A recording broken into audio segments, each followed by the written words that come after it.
Hello and welcome to Arts 24's music show. Today we'll be taking a look at new releases you shouldn't miss.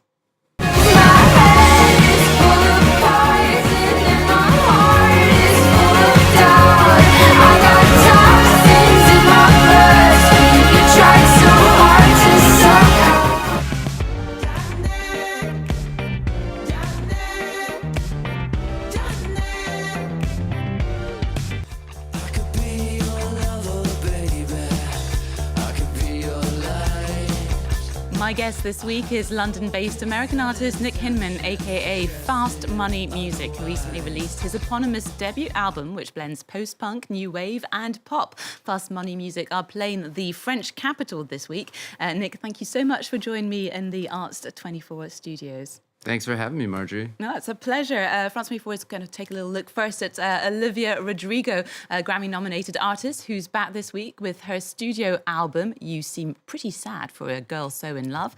It's predominantly set around sad love songs. While her last album was very rock and grunge-inspired, this one sees the US artist set out to be a little bit more experimental. She even got on stage with The Cure at music festival Primavera to tease a duet with a frontman Robert Smith that will feature on this new record.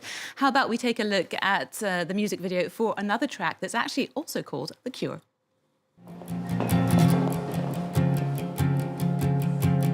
All the pretty girls in the foreground of my mind.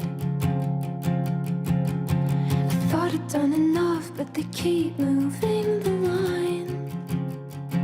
I thought I found the antidote this time. I found the antidote this time. All the nights I spent fighting bad thoughts in my room. Olivia, who spent time in London, which apparently inspired the writing of her latest album that drops this week. Now, Nick, you might relate to this as a US citizen now based in Dalston in London. Why do you think so many US citizens are attracted to the UK and London in particular?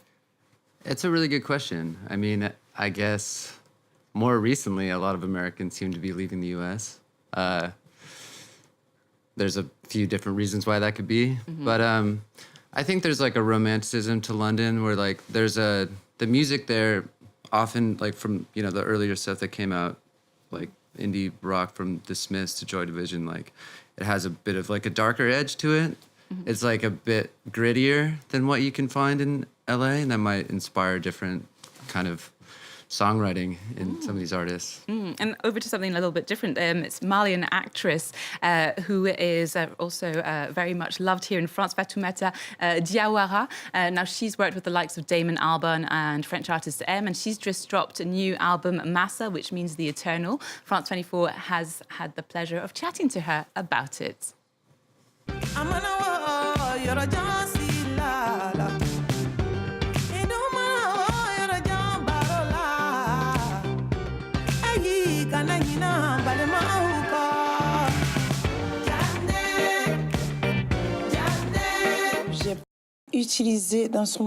I didn't use any traditional instruments.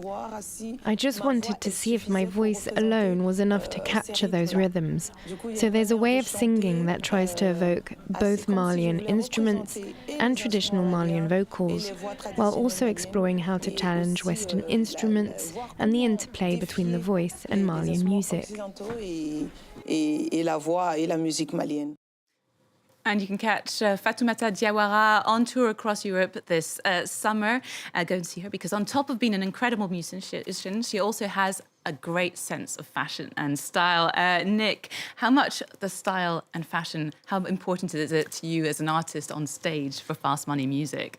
It's definitely an element of performing and I guess identity. It's like how you dress yourself. I found the more time that I've been in London now, the more I feel like I'm dressing like an American, like a classic like cowboy. I don't know. Double denim. Double denim. You know, you can't go wrong though. No, you can't. Well, thanks for being here. Now, Fast Money Music, tell us a bit about yourself. Now, the term Fast Money Music is, I assume, taken from the Suicide New York duo's track that's of the same name, but what inspired the name of your group? So it was inspired by Suicide. Suicide's one of my favorite bands. They were such a seminal kind of proto-punk band from New York.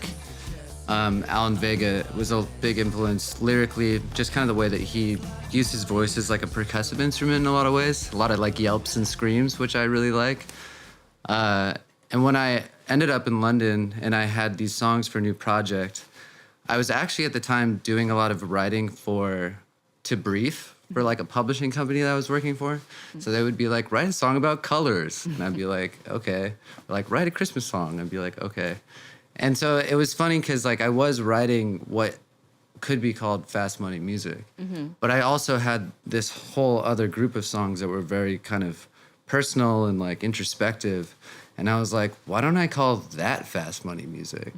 Because it's an homage to one of my favorite bands, and it kind of has like this bit of irony to it where it's like, you know, introspective songs called fast money music.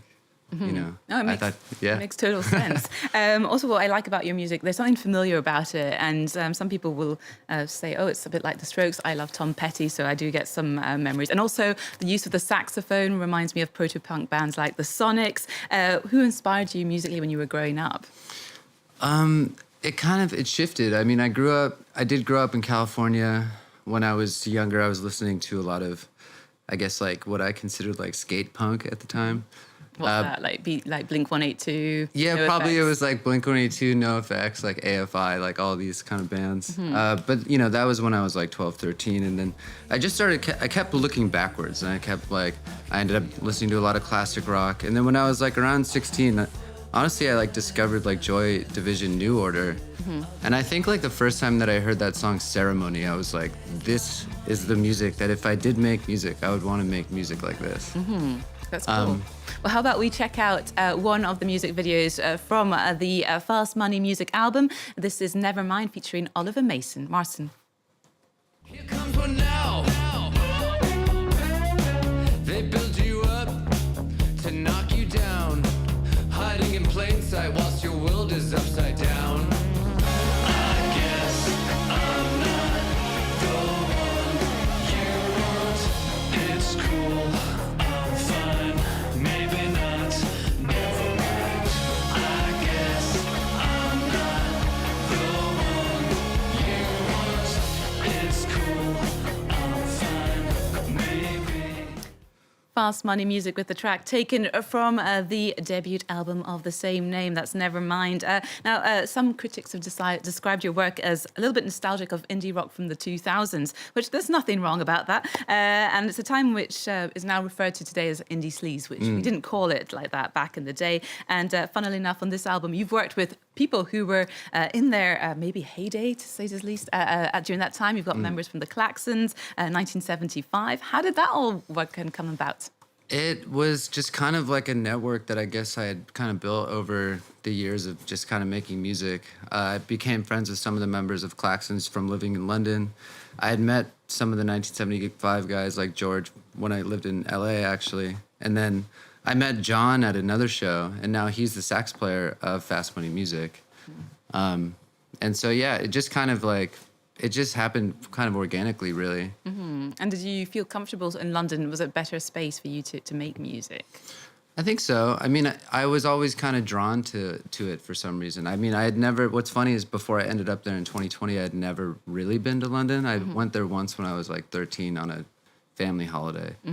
But I had never really been there as an adult. And when I landed there, I felt this magneticism towards it. And I just like was like, this is where I'm meant to be right now. And it felt inspiring for the music that I wanted to make. And what about France? Because we were talking off air about how you'd lived a few months in Angers in France. I did. That's where you learned to speak French. What's your relationship with France and any French bands that you like in particular? My relationship with France, well, so when I was growing up, my mom used to be a flight attendant. She's retired now, but she is a bit of a Francophile herself and used to take us on trips to France during the summers. And we would stay in a different part of France growing up. So I was always very familiar with it. And when I was in university, I decided to study French because I wanted to study abroad.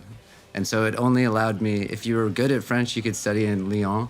And if you weren't that good at French, you could study in Angers. So I was allowed to study in Angers because I wasn't that good at French. But it was a great place to get accustomed to, French culture. And there's a lot of French artists that inspire me, actually. It's a lot of the 60s stuff, like the Serge Gainsbourg, Jacques Dutronc, I love that stuff. And that, newer bands like Phoenix, great.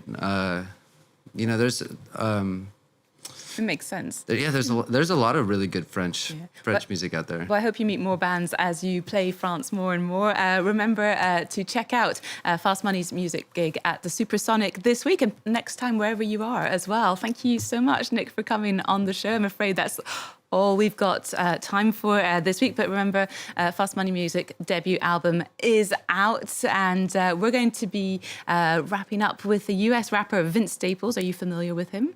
I am. Oh, well, he's just dropped his third studio album. It's coming out this week, and it's a shift for the artist who decided to use live instruments in order to create a more urgent and immediate sound. The album is called Cry Baby, and this is the track White Flag.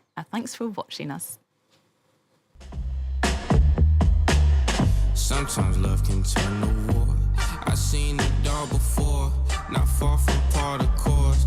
Try not to get too lost. It ain't no coming back soon as you're back against the wall. Light as a rock, rough as a hard place. Out of the box because of God's grace. Hard to mourn from in the casket. Stars are born, them nigga lactic. When the pig see a black man in traffic.